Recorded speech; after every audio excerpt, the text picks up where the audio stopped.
Assalamualaikum warahmatullahi wabarakatuh. Kita dari kelas 1, saya Rasya, Saya Moreno. ingin mengerjakan tugas IPS tentang perlawanan terhadap kolonial Belanda.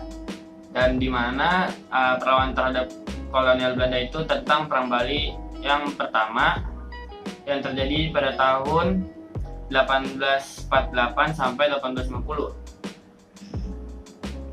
Perang Bali pertama ini merupakan ekspedisi militer pertama yang dilancarkan Koninklijk Nederlands Indisch Leger ke Kerajaan Buleleng, Bali pada tahun 1846. Dan hasil dari kemenangan ini tentu dimenangkan oleh Hindia Belanda yang memiliki prajurit lebih banyak daripada prajurit Bali. Pihak yang terlibat dalam peperangan ini yaitu pihak Hindia Belanda dan Kerajaan Buleleng serta Kerajaan Karangasem. Tokoh dan pemimpin dalam perang ini adalah dari Hindia Belanda, Laksda Engelbertus Batavus van de Bos, yang memiliki prajurit sekitar 23 kapal perang, 17 kapal, 1.280 serdadu, 115 napan, plus 10.000 prajurit. Bayangin tuh, guys, banyak banget emang. Berapa banget? Udah buat. Oke.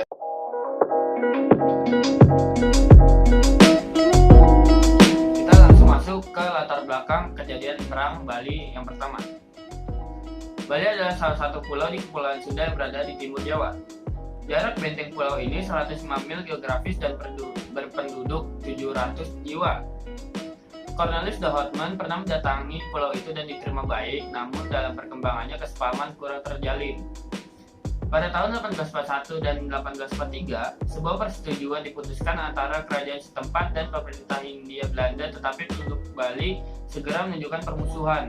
Jadi dia kayak nggak terima gitu, ada yang masuk ke negerinya, dia nggak senang dia. Jadi terjadilah kurang kesepahaman terjalin. Khususnya Raja Buleleng berkali-kali melanggar perjanjian pemerintah Hindia Belanda dan mempersalahkan tradisi tawan karang Bali dan menjadikannya alasan untuk menyerang dan menghukum Bali. Tawan karang adalah tradisi Bali, bahwa kapal beserta isinya yang karam dan terdampar di pesisir Bali adalah hak milik raja setempat. Pemerintah Hindia Belanda menganggap tradisi ini tidak dapat diterima dalam hukum internasional dan tidak dapat membiarkannya karena daerah lain juga akan menunjukkan tanda-tanda perlawanan. Jadi Bali tuh kayak yang bikin perjanjian. Jadi kalau ada kapal yang masuk di itu, jadi itu milik dia gitu. Terus Hindia Belanda HM lah kasarnya.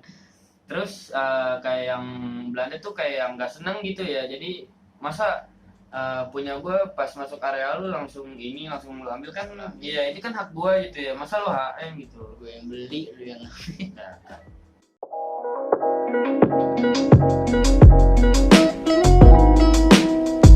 Jadi dari situ kita langsung masuk ke pasca perang.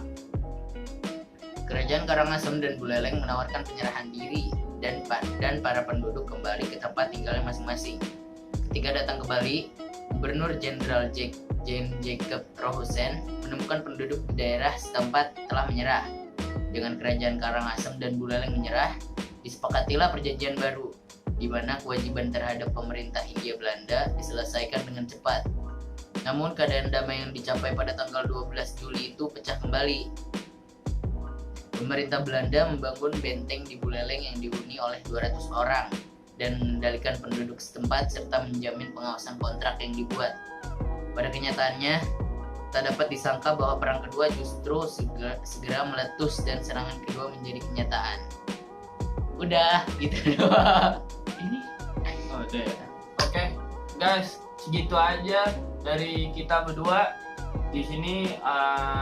Karena emang di Wikipedia udah nggak ada penjelasan lagi, jadi segitu aja. Karena kita juga baru tahu perang Bali pertama itu kayak gimana. Ya udah, guys, gitu aja ya. Saya Rasya, Saya Moreno.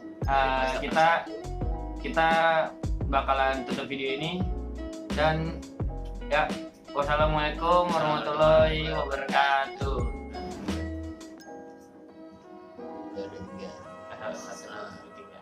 Assalamualaikum warahmatullahi wabarakatuh. Kita dari kelas 81. Ini gua. Mulai ulang lah. Assalamualaikum warahmatullahi wabarakatuh. Kita dari kelas 81 ingin mengerjakan tugas IPS tentang perlawanan terhadap kolonial Hindia Belanda.